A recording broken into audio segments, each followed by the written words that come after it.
El manchón blanco en la pizarra dejaba ya un fondo brumoso bajo las letras. Cuando las historias, cuando las expresiones literarias nos presentan, usan su lenguaje para generar eh, una imagen visual, pues parece una contradicción, pero bueno, se usa una imagen visual. eh, Se abre un mundo de posibilidades. Yo alabo mucho ese proceso porque nos deja a los espectadores con la posibilidad de usar nuestra propia imaginación, a diferencia de otras estructuras escritas que pretenden ser mucho más directas, llamemos en este caso científicas. Esta abre de inmediato también la posibilidad de las imágenes. Es muy probable entonces que la literatura sea una especie de diálogo de imágenes. El autor propone sin generar un asunto absolutamente determinado, sin contaminarnos de realidad, contaminarnos en el mejor sentido del término, si es que puede usarse.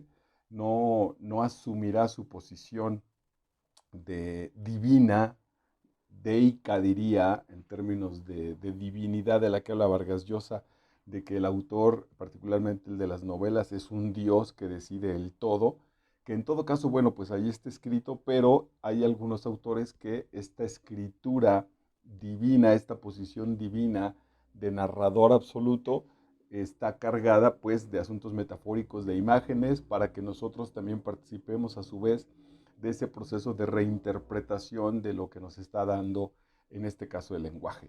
El manchón blanco en la pizarra dejaba ya un fondo brumoso bajo las letras, es decir, había estado algo escrito en ese pizarrón y pasó un trapo, una mano, lo que sea, y ahora estaba convertido en una mancha que ya no permitía con la claridad de un principio qué decía, cuál era el mensaje puesto en esa pizarra. Y ese fondo brumoso es una joya de inicio de esta novela porque va a hablarnos de la niñez. Ese fondo brumoso en nuestra vida es la niñez. Eso que en algún momento en nuestra pizarra platónica escribimos y las experiencias a las que asistimos, el tiempo ha ido generando justamente un fondo brumoso. Se me acaba ahorita de venir a la mente que estaba yo en sexto año de primaria y me colé al cine para ver yo una película que en ese momento estaba puesta como para adultos. En realidad no era gran cosa, pero bueno, me escapé, digamos, me fui solo, incluso fue mi primera vez de ir al cine solo, y fue una gran experiencia, fue muy emocionante. La película la disfruté, pero muchísimo, me sentí muy orgulloso al otro día porque yo era el único del salón de ese grupo de sexto año que había visto esta película, que era, con precisión, era Nace una estrella con Barbara Streisand y Chris Christopherson. Y hace poquito la pude ver en alguna plataforma y claro, bueno, disfruté muchísimo el proceso de recordar mi visita al cine, mi angustia, todo lo que había sucedido, etcétera. En la película como tal, pues Barbara Streisand me había parecido una mujer más bella del mundo en ese momento, y Christopherson y su actuación también me había encantado como un tipo loco y aventurero. Y entonces, recién vista la película, en realidad, digo, la vi, la disfruté, pero no es gran cosa. Está incluso relativamente lejos de ser una película buena, ¿no? Si hoy la viera por primera vez, no sé si incluso la hubiera terminado de ver. Tiene un montón de cosas extrañas. Bueno, ese es el fondo brumoso de nuestras experiencias lejanas.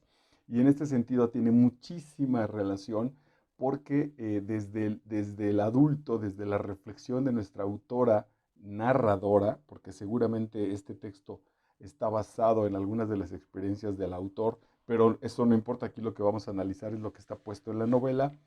Hay un adulto que nos cuenta su andar infantil en compañía de un par de amigos, y usa la ficción pues para darle más poder, contención, emoción a su narración, y de esa manera pues hacernos más amplio el gozo estético al mismo tiempo. Y que creo que eso es lo importante de esta novela: transminar ese mensaje que no es el primer elemento de la novela. La novela no es un asunto en general, pero en particularmente esta no es un asunto de reflexión moral, ni siquiera de reflexión ética. está, está puesto ese mensaje en la estructura de la obra, en el arte que contiene, en el arte que la contiene, está puesta esa reflexión ética, social, política, espiritual, en el caso que manejamos aquí en este canal. Y bueno, pues entonces vamos, es otra vez como inicia esta joyita, es una mancha brumosa que ya no permite ver con claridad lo que las letras tenían puesto para, como tal, como mensaje en esta niñez. La obra se llama El niño que fuimos, de la maestra Almadelia Murillo.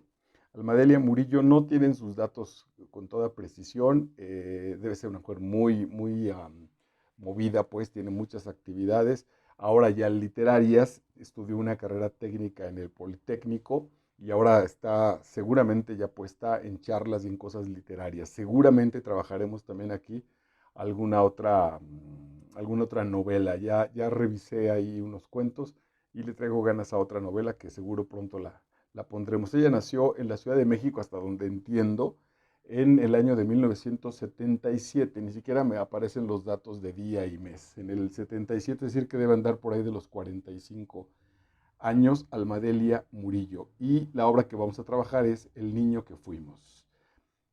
Hoy es 21 de mayo del año 2023. Y entonces sigamos pues con las notas. Es muy sencilla, es las aventuras, en el mejor sentido del término, de tres muchachos, una niña y dos niños, los niños con sus características muy particulares en términos de explicarse el mundo, de su sexualidad creciente, de las concepciones que tienen como amigos, pero hay algo que los determina con toda claridad y que los une a los tres. No pertenecen a una familia, voy a llamar normal. Las experiencias empiezan contándolas desde una casa de asistencia social. Los tres están en una especie de orfanato o francamente en un orfanato con otro grupo de muchachos. Ahí conviven, ahí estudian y luego hay un elemento muy fuerte en la novela. Una vez terminado el proceso que los contiene en el orfanato, pues solo los echan. En realidad, así, solo los echan, van medianamente preparados en términos escolares, pero ya no pueden contenerlos ahí, ya no hay un camino de seguimiento, entonces esa experiencia también es muy traumática. Bueno, pues estos tres niños viviendo en ese orfanato, los tres con crisis muy fuertes, los tres han alcanzado en el mundo adulto, se vuelven a encontrar en esta brumosidad de la que habla la novela. La historia no es así perfectamente lineal ni clara, sin embargo no da ningún problema con la lectura, es algo que se agradece pues porque el tema es complicado, es brumoso, pero la maestra Murillo no se lo complica con situaciones extrañas y saltos y cuestiones de convenciones literarias como para hacérsela interesante o la complicada. Es relativamente sencillo, relativamente básico, el planteamiento es muy claro, pero tiene sin duda estos juegos, aunque es muy clara en la narración y en los cambios de las voces, sobre todo en el nivel del tiempo, cuando está hablando desde el mundo adulto y cuando se van a las memorias de los niños. Bueno, estos tres niños crecieron, salieron del orfanato, hicieron sus vidas y se reencuentran mucho tiempo después, se vuelven a unir, vuelven a verse y a hablar y a rememorar pues sus cosas, algunas de ellas, que esto es muy interesante, algunas historias como es el proceso de la vida, se completan. Yo tengo mi memoria que me ha habitado y la que me tiene hasta el día de hoy con respecto de mi niñez hasta acá, y se termina por completar con la historia que el otro da de su propia versión. Recién, no sé si lo compartí ya aquí, yo había pensado que mi adolescencia había sido, sí, hace poquito lo compartí en una entrega más, que mi adolescencia había sido muy gris, muy angustiante, fue muy complicada mi proceso de adolescencia, marcada por mis primeros acercamientos con el alcohol, que me metieron en muchos problemas, etcétera, etcétera. Y la referencia que tengo cuando vuelvo a ver a la gente que habitó conmigo esta adolescencia, cuando menos los más cercanos, sí reconocen esos momentos de crisis y sí reconocen ese loco que se azotaba y que se clavaba con sus cosas existenciales, pero también reconocen un tipo súper juguetón, alegre, amable, con un montón de sueños, muy solidario, muy tranquilo y eso, esa otra parte de esa versión que estaba yo teniendo, literalmente fue muy alivianadora en mi propio caso. Bueno, sigamos, pues. Me permito estas comparaciones porque un apunte de este canal no es un canal propiamente intelectual y pedagógico. Apuesto a que la literatura, el arte como tal, tiene voces y tiene diálogo para con nosotros y nuestra existencia, la que te hace ser quien eres. Los libros están hechos para que dialogues de manera directa contigo, con el Paquito, el Julio, el Marco que seas en particular. Los textos literarios, el arte como tal incluso, no están hechos para la generalidad. No venimos aquí a sacar conclusiones y que te enteres de ellas porque alguien más viejo que tú o que le ha metido un poco más al estudio de esto sabe más. No, el asunto es cómo intentar colocarte en un ámbito con ciertas herramientas, sin duda, metodologías muy sencillas, colocarte en el ámbito de que escuches a la obra, pero siempre a partir de tu propia existencia, de quién eres en este justo momento de la charla o de quién justo eres en el momento que aplicas la lectura de las obras literarias. Ahí se establece ese diálogo particular contigo y eso es verdaderamente emocionante, ¿no? Nada, pues sigamos. Solo Román, que era uno de los chicos que viven esta aventura con nuestra protagonista, dice, solo Román reparaba en esos detalles. Le gustaban los objetos, su estética, su orden natural o artificial. Le gustaba la limpieza en el entorno y adoraba la simetría en la disposición de las cosas porque le hacía sentirse tranquilo. Esta es una reflexión ya del adulto.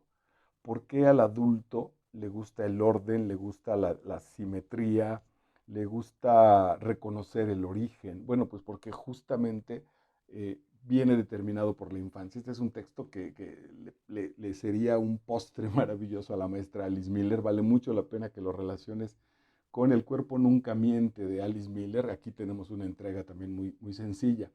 Porque Alice Miller plantea justo que nuestra vida como adultos viene determinada por nuestras carencias de niñez, cuando menos la parte psicológica.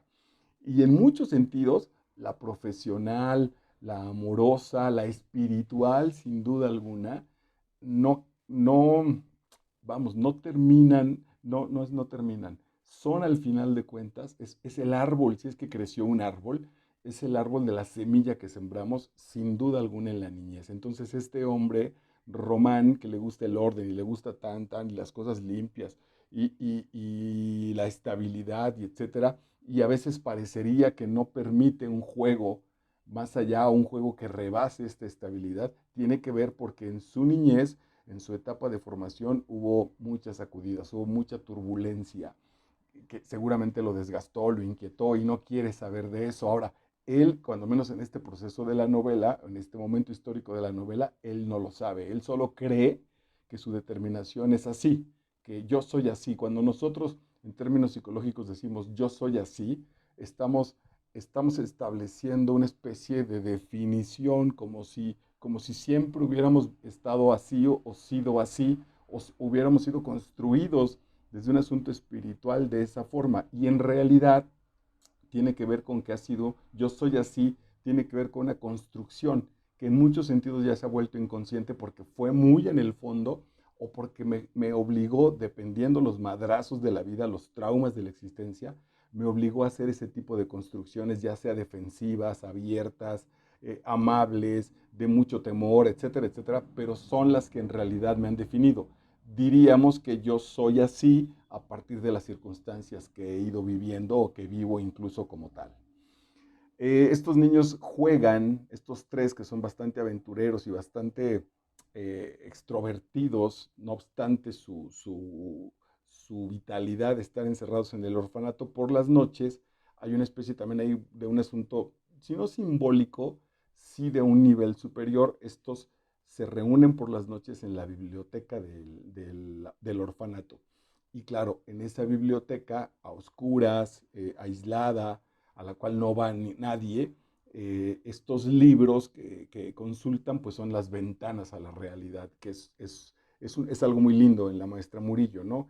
La biblioteca como un elemento salvador de nuestra existencia, los libros como un elemento sanador, como el elemento terapéutico para entender un montón de cosas. Ayer en la entrega que también tenía que ver con el mundo infantil, decíamos que los abismos estaban marcados en el texto de la maestra Quintana, estaban marcados porque los adultos no tenemos la sensatez de decirle la verdad a los niños. En aras de un montón de estupideces les generamos brumas. Bueno, la lectura disipa esas brumas. La lectura, y a veces esto es bastante complicado porque la lectura a los niños puede llevarlos a rebasar a los elementos que los rodean. Es decir, si dependiendo a qué se acerca la lectura a un niño, a qué autores, qué es lo que está leyendo, es muy probable que pronto se dé cuenta que lo que ve en los libros, que lo que lee en los textos es mucho más interesante que lo que la familia le dice.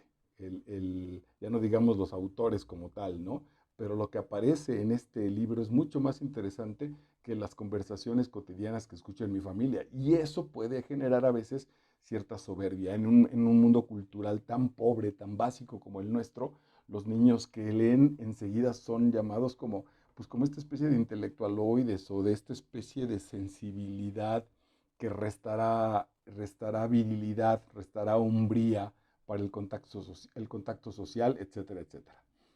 Ok, entonces estos niños, en esa biblioteca hay una ventana por la cual les permite ir a la calle, hay un puente peatonal en el que se suben y ahí pasan un rato de la noche y ahí es su contacto con el mundo sin terminar, pues no pretenden huir porque no tienen a dónde ir como tal, pero también esa fuga les permite no estar absolutamente enajenados en el encierro del orfanato. Uno de ellos se empieza a arriesgar de más, en su aventura empieza a buscar cosas mucho más complicadas, como retar a la gente, como atravesar la avenida, como correr, como generar locuras infantiles, adolescentes posiblemente, que tienen otra vez que ver con querer reventar el mundo interior.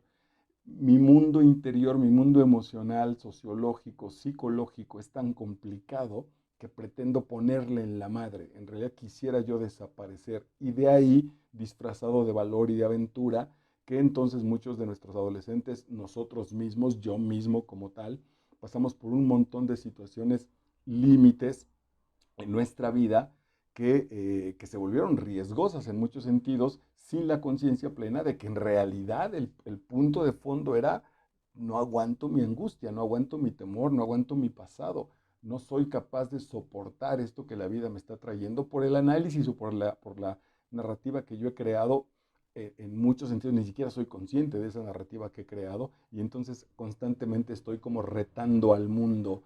Por eso es muy peligroso el asunto como tal de esta adolescencia complicada porque están a la mano, pues están como fuente maravillosa y perversa, pues todo cualquier elemento que tenga que ver con adicciones en todos los sentidos, físicas, sexuales, de drogas, emocionales, de pareja, etcétera, etcétera.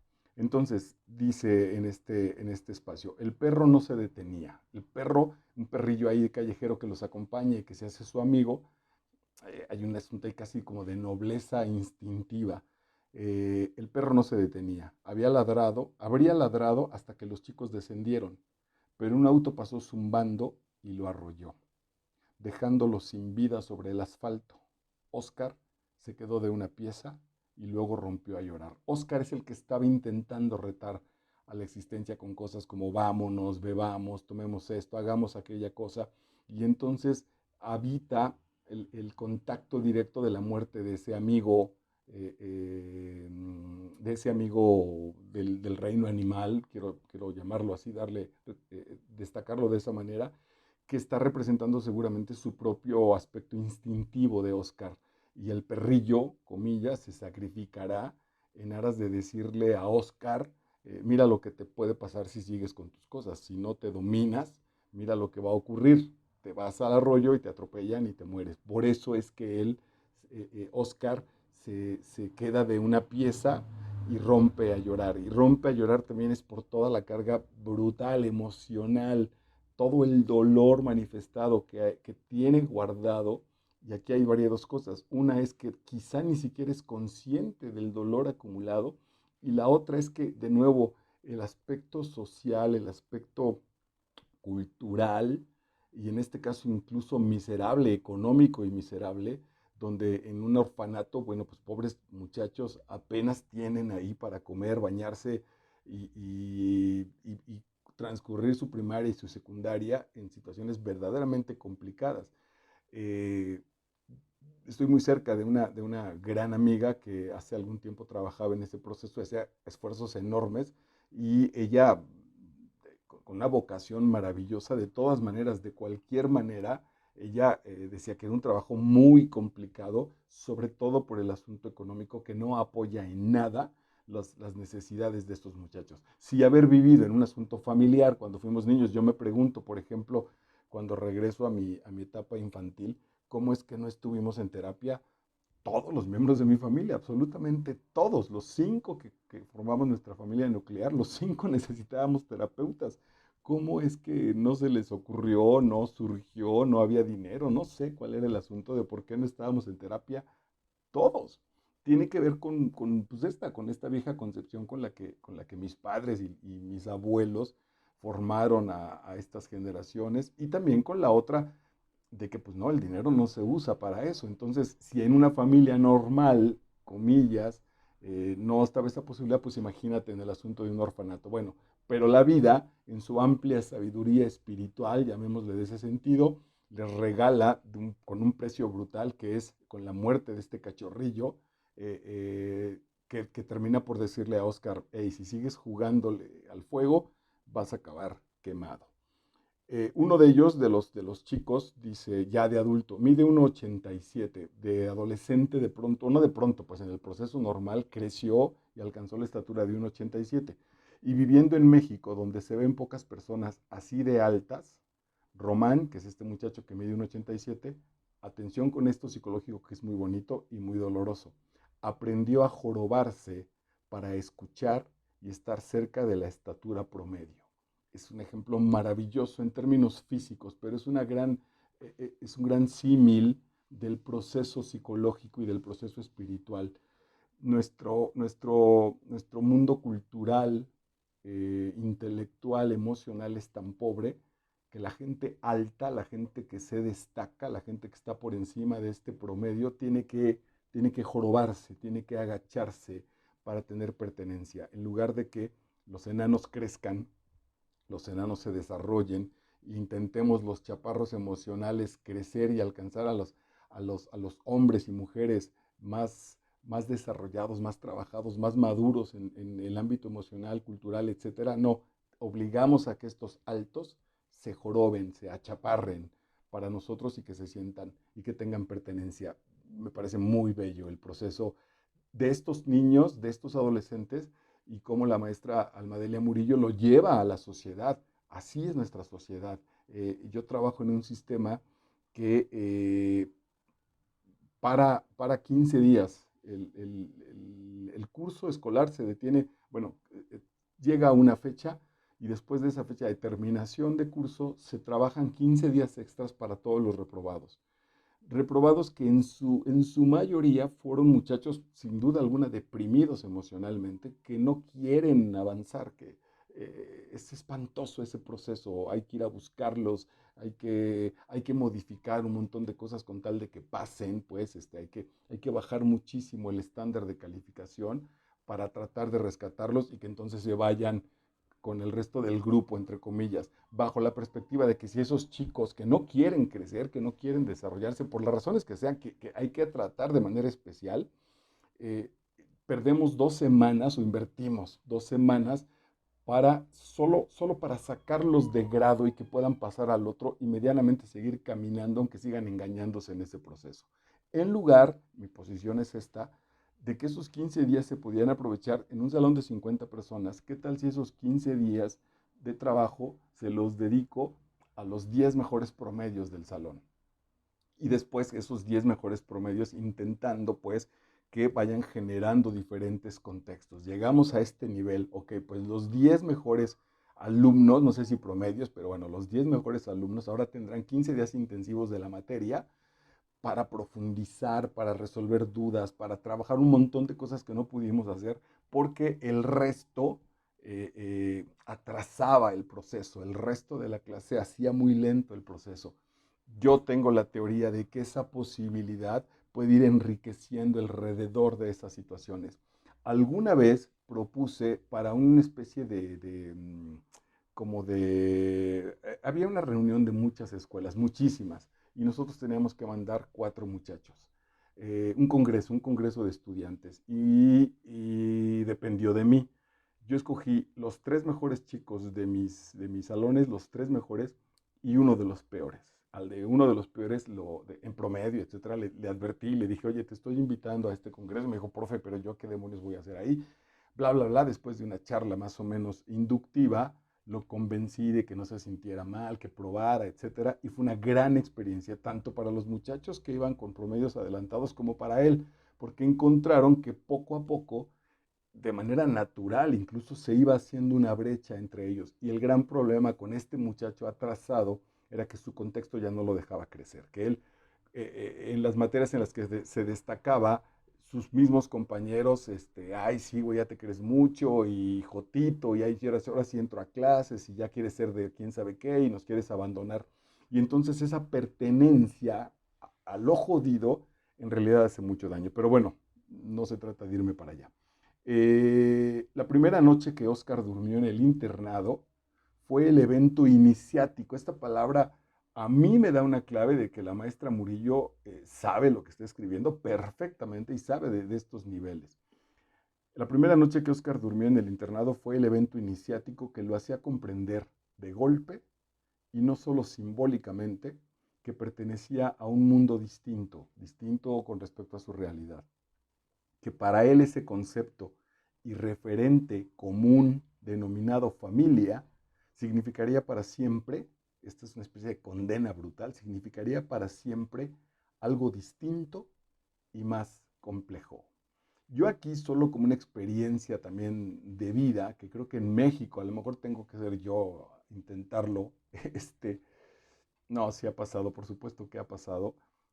eh, claro que estos niños no tienen familia y viven en un orfanato, y desde ahí él dice, estoy condenado a que el concepto familia para mí es algo distinto y muy complejo con respecto a quien habita la familia. Sin embargo, también en nuestro propio contexto cultural, muchas veces yo lo he vivido, lo viví como tal, y ahora lo vivo con mis jóvenes alumnos, en una gran mayoría, en una, diríamos incluso escandalosa mayoría.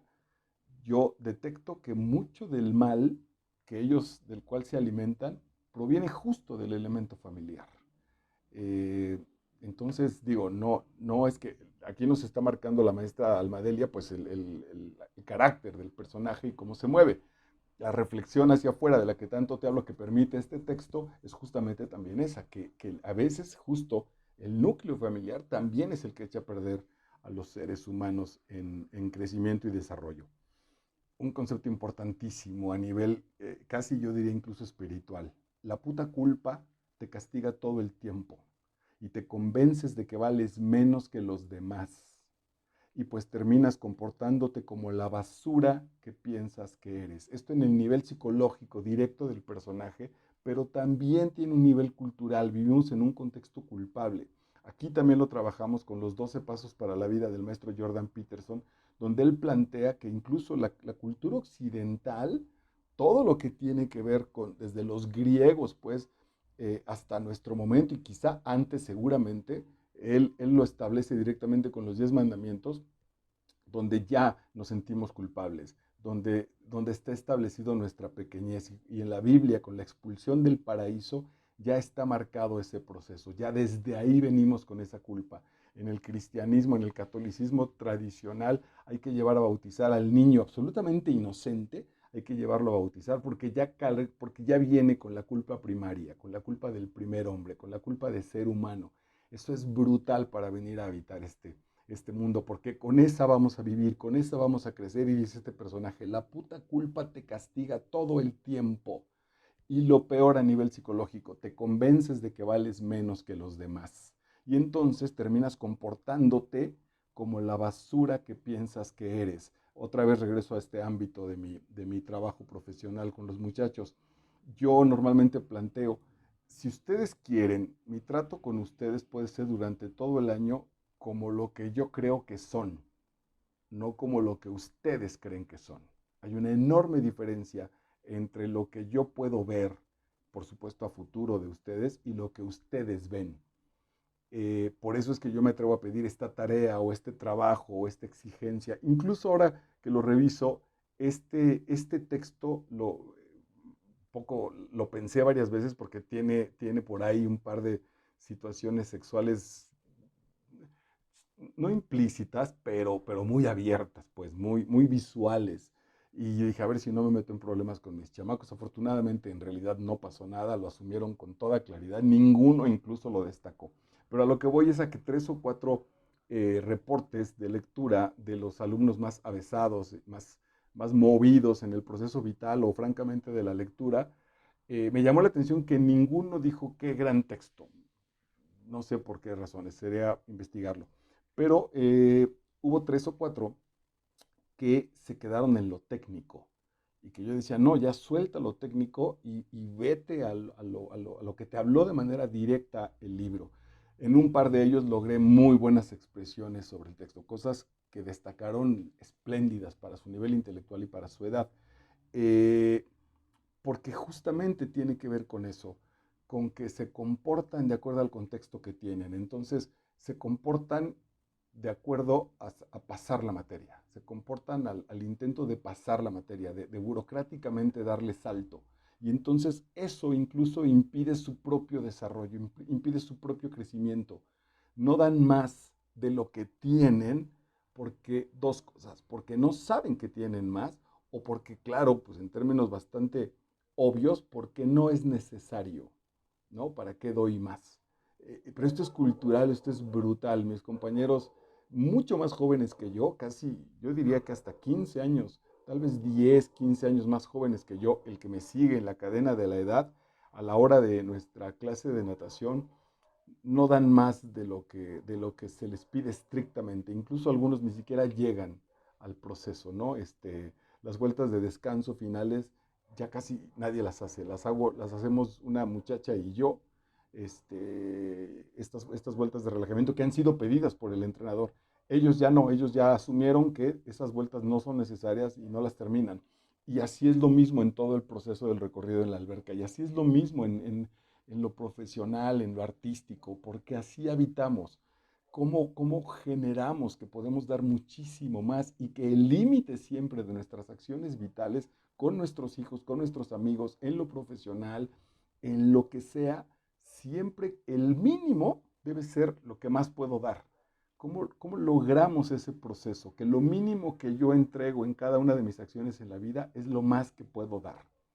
Sería maravilloso, espero ser claro. Tenía ganas de que le succionaran el alma con respecto a un asunto sexual. Tenía ganas de que le succionaran el alma, la rabia, la angustia incesante, los encuentros sexuales puestos como una posibilidad que elimina, cuando menos temporalmente, el proceso angustioso, la depresión, la enorme tristeza, el dolor acumulado desde una infancia de mucho maltrato. Tenía ganas de que le succionaran el alma, la rabia, la angustia incesante, y de que le sorbieran del sexo esa imagen que no lo dejaba vivir en paz. Está, particularmente en el caso de este personaje, pues esta brutal voz muy enfermiza, otra vez con el mundo cultural religioso mal interpretado de la homosexualidad como un castigo, como una vergüenza existencial. Que le sorbieran del sexo esa imagen que no lo dejaba vivir en paz. Debe ser brutal el proceso de sé que soy, que tengo esta tendencia sexual, pero dudar de esa tendencia sexual, aunque yo la sé y estoy seguro que habita en mí como tal, cancelarla porque no está bien vista, cancelarla porque no debería estar. Es brutal, en realidad es brutal. El proceso es casi irracional, si no es que francamente es irracional, no tiene una explicación sensata. Alguien que sabe lo que es y que sin embargo eso que sabe que es debería sentirse castigado, transformarlo, ocultarlo, erradicarlo de mil y una formas, porque pues porque no está bien visto o porque francamente es una especie de locura, de algo mal hay en ti con respecto a eso que yo vivo en mi propia interioridad, ¿no? Se ve tan mal hacia afuera que es muy probable que yo mismo dude de ese proceso. Es interesante, pero muy angustiante también.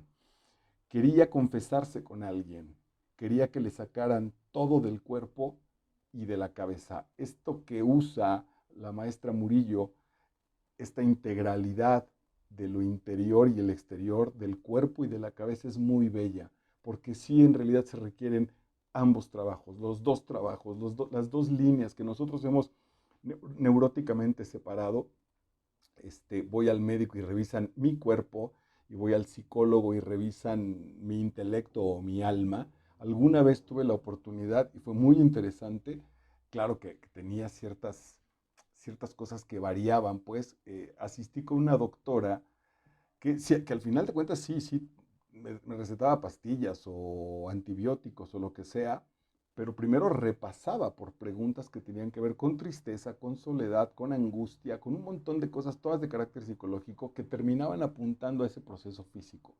Algunas de ellas incluso se resolvieron como tal, sin la medicina, pues, con muchos más, con cosas relativamente más sencillas. Claro, las citas eran complicadas porque cada consulta casi duraba hora y media, en lo que solo charlaba con nosotros. Gran doctora, porque además el asunto es que poco a poco como paciente ibas aprendiendo, entonces por supuesto que la visitarías menos, porque ya como paciente puedes ir registrando tú mismo tus propios procesos. Bueno, amén de ese apunte, lo que yo destaco aquí de manera literaria es que además está puesto en la relación sexual, en el contacto de este muchacho, enfrentando su propia relación sexual, con esta necesidad que el cuerpo le pide, pero esta brutalidad, este anhelo con que el cuerpo pide esa acción, tiene que ver con lo que estoy cargando en mi cabeza. Yo creo que aquí el personaje a lo mejor no le alcanzaba para decir con lo que estoy cargando en mi alma, o nuestra narradora no quiso llevarlo hasta allá por la razón que sea y que es muy válida, pero que lo integra al decir, quiero que me saquen este mal del cuerpo y de la cabeza, porque en realidad son los dos elementos los que están puestos ahí. No podía faltar este pincelazo cultural, este pincelazo en el contexto de México. Los personajes, al final de cuentas, son consecuencia de lo que es México y México es consecuencia de lo que estos personajes son o somos. Me integro ahí en ese proceso. México era un país huérfano de padre, con todo este mito que hemos ido generando, mito en el mejor sentido del término, de Cortés y la Malinche. México era un país huérfano de padre, por eso todo el pinche mundo hacía lo que se le daba la gana. Y después, en lugar de asumir las consecuencias, se ponen a lloriquear para que su mami, la sociedad civil, los ayudara. Hijitos de mami los mexicanos. Es tan violento y brutal que hay que honrarlo, pues. No es fácil asumirlo y decir, sí, así lo hacemos. Hago cosas de manera irresponsable y después lloriqueo para no pagar las consecuencias de eso que hice. Eso es una formación, en el caso de los niños, de estos niños en particular, pero en el caso de muchos de nosotros, eso es una falta de una formación de la masculinidad, de una masculinidad, ni siquiera quiero decir sana, porque no existe ese proceso, de una auténtica masculinidad que nos da esas bases éticas para transformar el mundo. El acompañamiento de la figura paterna, el acompañamiento del papá, nos enseña a manejarnos en la tribu en el más amplio de los sentidos, de las relaciones culturales, de estas relaciones culturales que me permiten sacar lo mejor de mí, crecer intelectualmente, crecer emocionalmente, generar un compromiso sano de manera ética con el resto de mis colegas, de mis amigos, de mi sociedad, encargarme de los hijos pequeños de los otros, porque alguien se puede encargar de los míos, encargarme directamente de los míos, porque la finalidad es que yo me encargo de mis hijos, pero solamente tiene ese propósito para generar buenos ciudadanos que a su vez se encarguen también del grupo social, para que cuando yo como adulto ya no esté, deje cuando menos formado, en mi propio caso con mis amados hijos, dos pilares que sigan reproduciendo estos valores que alguna vez yo provoqué, desarrollé, gracias a los aciertos que lo subo sin duda alguna y que honro profundamente, de la parte viril, de la parte formativa, de la parte masculina que mi padre me otorgó. Cuando no tenemos eso, cuando estamos huérfanos de padre, generamos estos procesos. Gente, personas, muchachos que hacen lo que se les pega la gana y después en lugar de asumir las consecuencias, se ponen a lloriquear para que la mami, sociedad civil, la mami orientadora, la mami, la escuela, la mami, el gobierno, vea por ellos. Hijitos de mami, los mexicanos. Interesantísimo y profundo, muy bello, un gran acierto de esta novela. La adultez es una prueba interminable, este es muy bonito. La adultez es una pregunta, la adultez es una prueba interminable para ver si somos capaces de cumplir los pactos interiores que hicimos cuando éramos niños. Miren, se me quebró la voz porque estoy en ese proceso emocional y psicológico y me siento a veces muy orgulloso de eso, de ver, de revisar constantemente si logré en esta mi edad, en este mi hoy, si logré hacer, si no traicioné, si no acabé de traicionar, si no es que de sepultar y matar como tal al niño que fui, como dice este texto, al niño que fuimos. Si, si los sueños que tuvo ese niño, si todavía no están logrados, si sigo a mi medianía de edad, si sigo en el camino que se trazó desde esa infancia, si, si no lo traicioné, si por el contrario incluso, quizá todavía si no lo hemos logrado, que en muchos sentidos, en mi propio caso, y me siento muy afortunado por eso, se ha logrado y muy orgulloso porque se ha conseguido, si no terminé por alejarlo.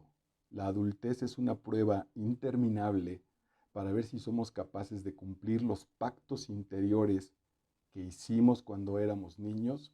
Y nada, pues la vida se vuelve maravillosa porque ahorita mismo son las cuarto para las 8 de la noche.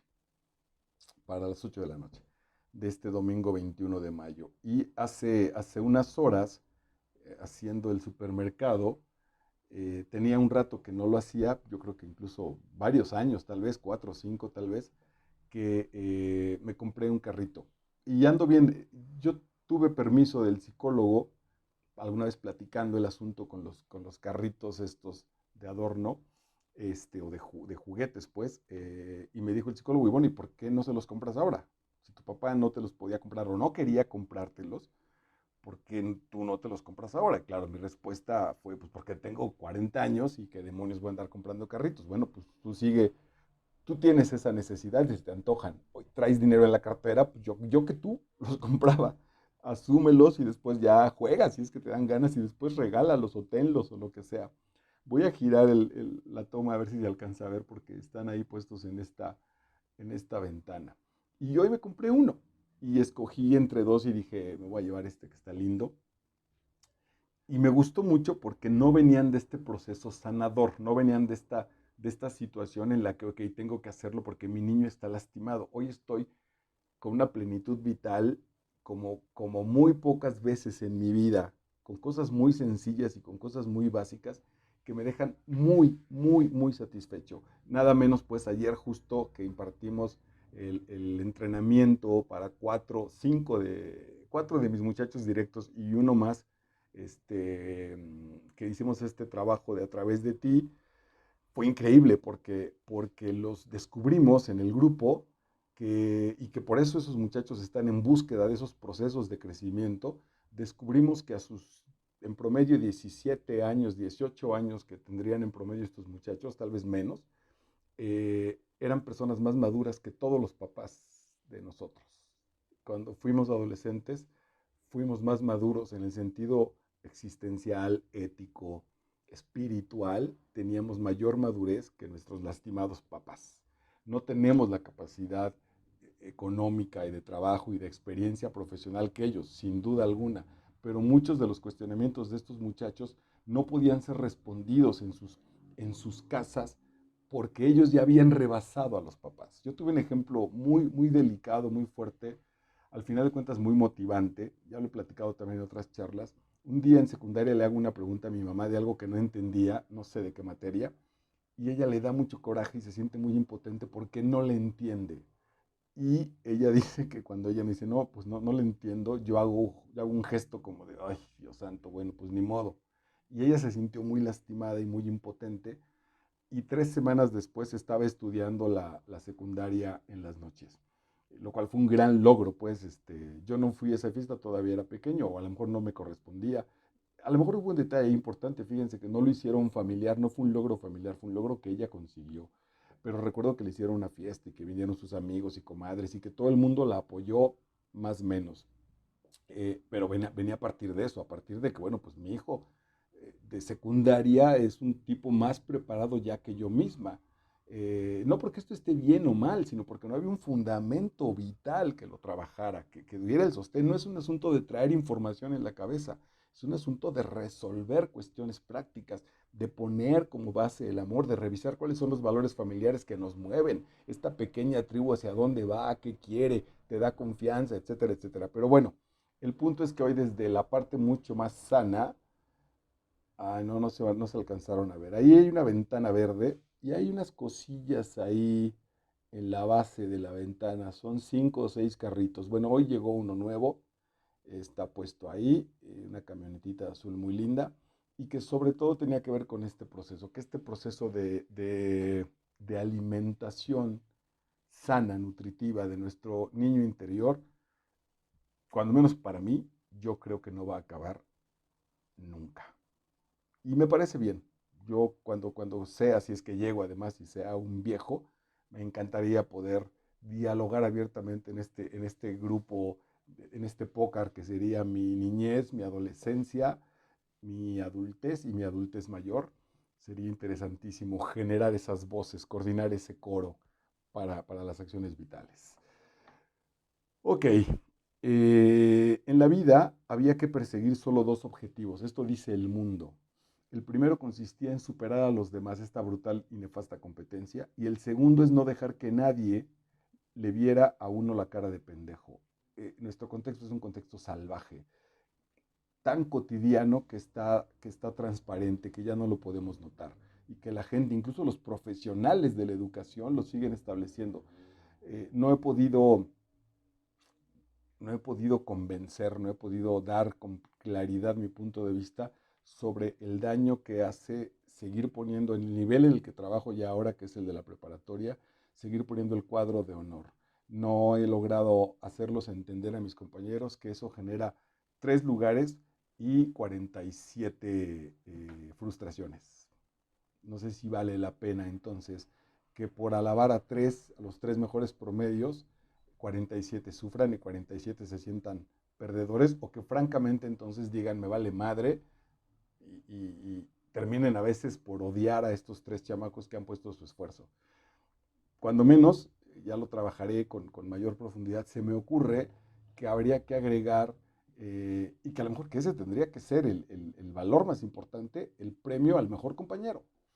Ese es el tema. El asunto es quién es el mejor compañero. Y se vale las calificaciones, la solidaridad, la limpieza, la inteligencia, la resolución emocional, lo que quieras agregarle, pero el premio es al mejor compañero. Ese es el premio. Me parece que sería más interesante, más lindo, más, más profundo que los tres vatos que, niños o niñas, que tienen la mejor calificación, porque no deja de seguir estableciéndose como competencia. ¿Qué hice con esa niña que brillaba? Tremenda pregunta desde el mundo adulto. Esa niña sana, alegre, capaz, entregada, confiada. ¿Qué hice con esa niña que brillaba? ¿Dónde enterré su curiosidad vital, su alma invencible? Podríamos poner niño, evidentemente, para los que somos varones. ¿Qué hicimos con ellos? ¿Dónde se acabó ya el brillo de nuestros niños, su curiosidad de la vida y su alma invencible? No tiene mayor explicación.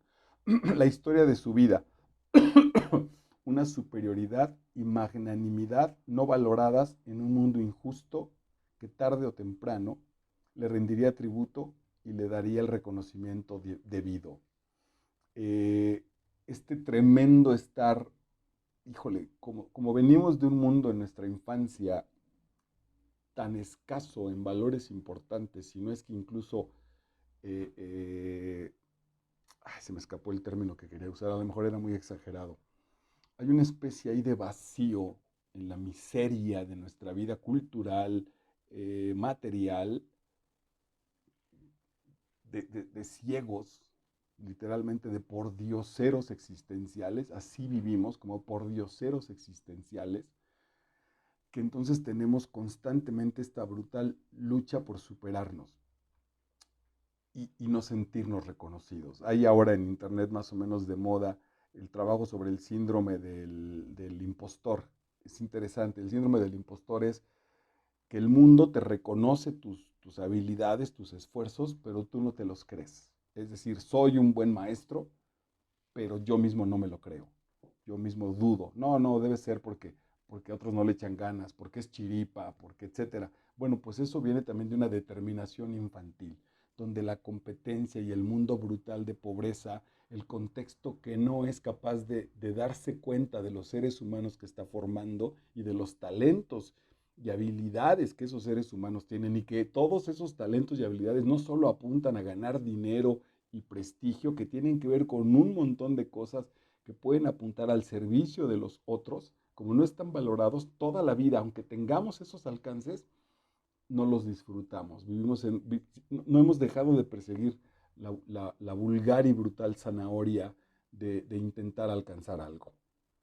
Oscar, en una crisis, dice, Oscar siguió tirando golpes y patadas como si buscar, como si buscara la consunción. La consunción es el deterioro y extensión de algo, generalmente por combustión. Algo se pasa por este proceso de consunción, significa que se abraza pues y desaparece. Bueno, pues Oscar siguió tirando golpes y patadas como si buscara la consunción de sí mismo. Él golpeando a otro, lo que está buscando es su propia desaparición. Yo me acuerdo perfecto y creo que ahora viene una explicación muy clara de por qué sucedía ese proceso. De mis compañeros cuando se peleaban, en realidad estaban buscando justo eso.